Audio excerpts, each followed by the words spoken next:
I'm Logan Crawford, and right now on Spotlight, guard your heart above all else. It determines the course of your life. It is a powerful quote from the book of Proverbs. It's also, in a way, the theme of Priscilla Bradford's book, Something Must Be Broken. We welcome Priscilla to Spotlight, and we ask our viewers watching on YouTube to please support writers like her by subscribing to our channel. Priscilla, thank you so much for joining us here today. Thank you. I appreciate it.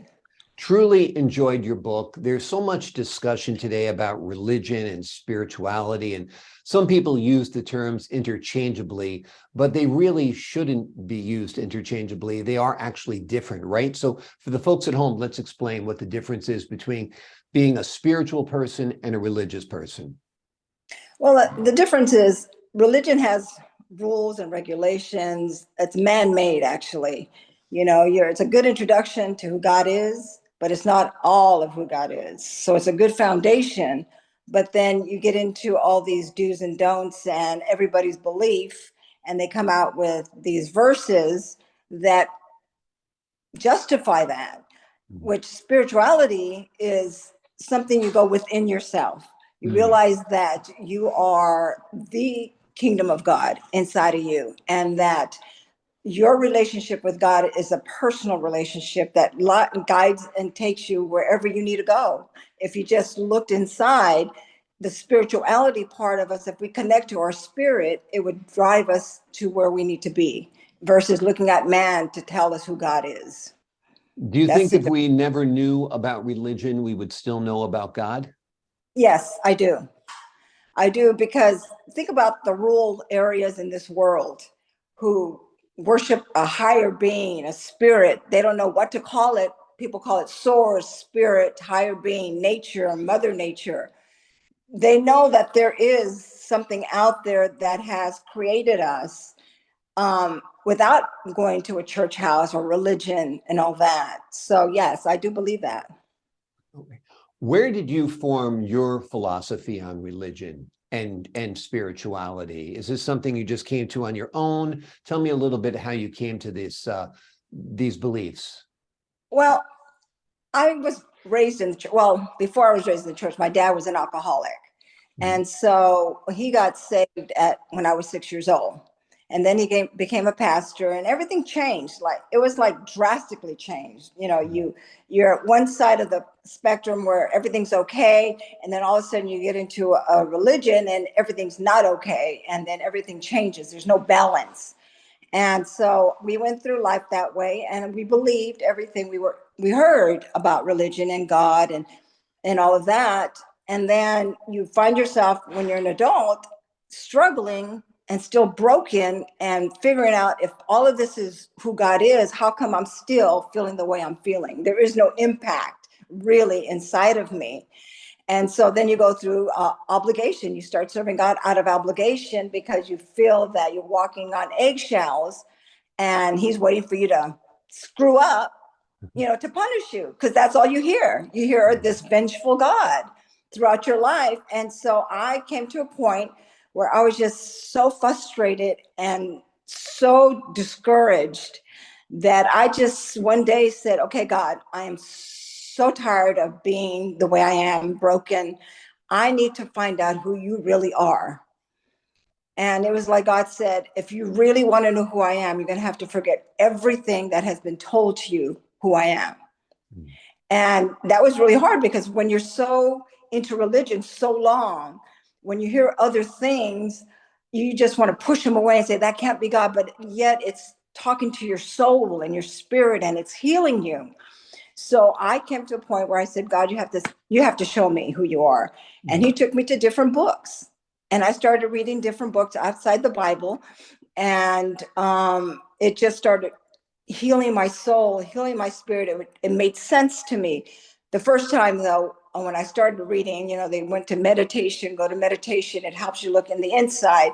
Well, I was taught meditation was new age, and so you start pushing that away, but it works, so I just decided, okay, I'm just going to do what my spirit is leading me to do. And that's what I did. I started looking and searching and healing and finding out that spirituality was way more powerful than religion at this point, because religion I saw was just these do's and don'ts, and they looked up for the outside appearance versus dealing with the inner man that needs to be dealt with. And that's the difference I found, and it made me free. That's wonderful. It's a beautiful feeling. It's a beautiful story. It's a beautiful self-realization. Are there certain parts of religion that are helpful, such as the Ten Commandments, the Beatitudes, and so forth? They're helpful if we take them for what they are. The Ten Commandments is all about relationship. The first part is loving God and your neighbor. That's all about relationship, you know. And then there's the one of loving yourself, the other part of the Ten Commandments. And then the last part is loving your neighbor. So when you break it down, you see that when they ask Jesus, okay, what's the greatest commandment? And he says, love God with all your heart and then love your neighbor. That's it. The whole life of who we are is love. And you don't see that in religion. Yeah. You know, you really don't. There's judgment and condemnation and telling people they're unworthy. When God created us and said we were good, they don't realize that when he breathed into Adam, he breathed himself into us. The very breath that we breathe is God, literally inside of us. Access in him, I live, I move, and I exist. It's because we are only the dress, and God is the body that moves this dress. And he totally and truly lives in each and every one of us. And that's why when he talks about the word, his word, he in the beginning was the word, and his, you know, he became the word. We have the word that lives inside of us, no matter if it's good or bad. Whatever we say, whatever we think, we manifest, because we have that power pushing that inside of us. And as long as we don't realize that God is in every single person and every life that exists, then we'll always be judging people and condemning people and telling us we're not even worth looking at, when all of us have God inside of us, and he's the one that gives us our breath that we breathe today. Now, do you feel the conscience that we, I guess, innately have is sort of God within us, guiding us? I believe we're duality. We have the carnal man, which is our human, and we have the spirit man, which is God. And we all have that. We all have that inside of us, depending on how close to the barometer we want to go. Then if we think we're just human, then we bring ourselves with limitations and boundaries. And I can't do this, and things are impossible. If we go to the realm of we are God within us, then we find that there are no limitations. There's no impossibilities. You read the Bible and it tells us that there is nothing impossible for us. Why? Because we have literally God in us.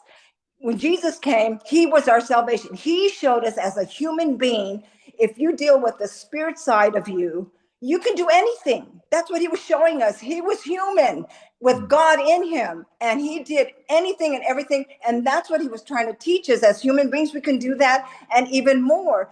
But we want to keep people bound and scared and fear-based about who God is.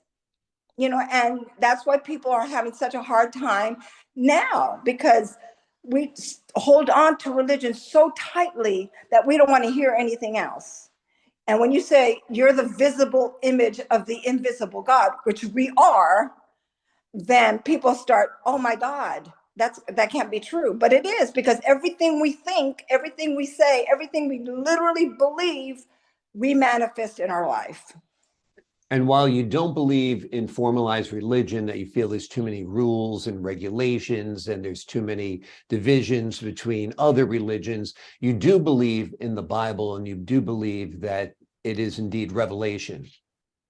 I believe the Bible is a way of guiding us to where God is, to who we are. And you see that in the Bible, but that is not what people in religion kind of concentrate on or focus on the power we have within us, the power that says that we are the likeness and image of God. It's not our body, it's our spirit. Our spirit is the visible image of the we are the visible image of the invisible God. We have all God's characteristics in us, but you don't hear that. All you hear is the do's and the don'ts and the fear and all that. But once you get closer to who you are and you believe that who you are is God in the flesh, then you find yourself doing things that you never thought you could do. When you stop judging and let people be who they are, when you start putting expectations on people and treating them with hate because they don't believe the way you believe, that's not God. That's not love.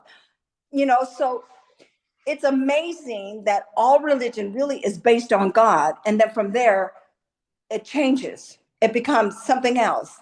They worship other things.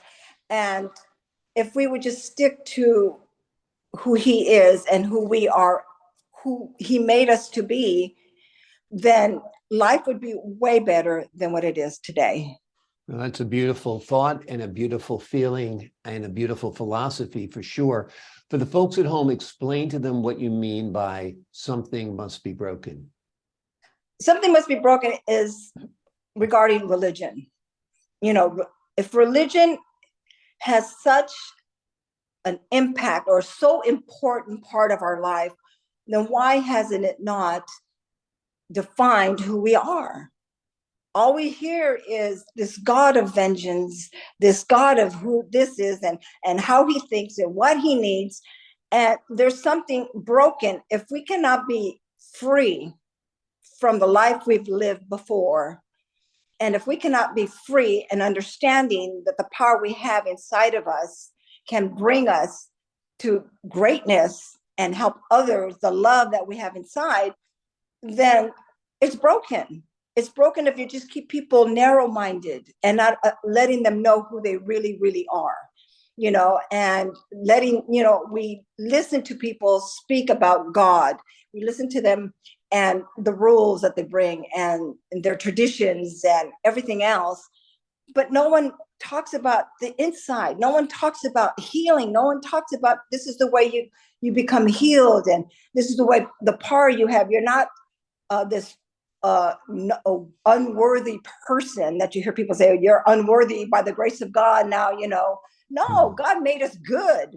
He never changed his mind. We did what we did, but he has never changed his mind. When he created us, he said we were good.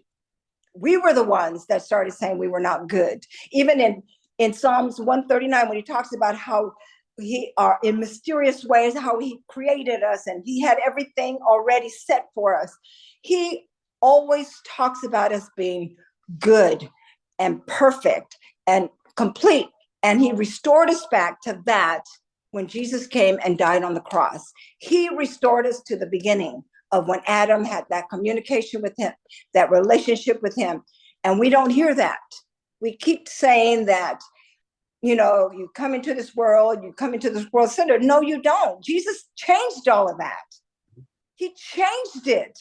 He put all power and dominion and he saved everybody and he forgave everybody's sin. So we need to start talking about the power that is in us. So when we raise our children, we let them know that there is a power within them, that they can do anything because they have God living inside of them. They're not nobodies and no good, but they are powerful children, powerful human beings. We are all have that power. We all have that love. We just have to stop judging and stop fighting about verses in the Bible that don't regard the relationship that God has with us. The name of the book is Something Must Be Broken. It is written by Priscilla Bradford. It is a wonderful exploration of spirituality and finding that divine spark that lives within all of us. Priscilla, thank you so much for joining us here today on Spotlight. Thank you for having me. My pleasure. And to the folks at home, I'm Logan Crawford, thanking you for your time. This time, until next time on Spotlight.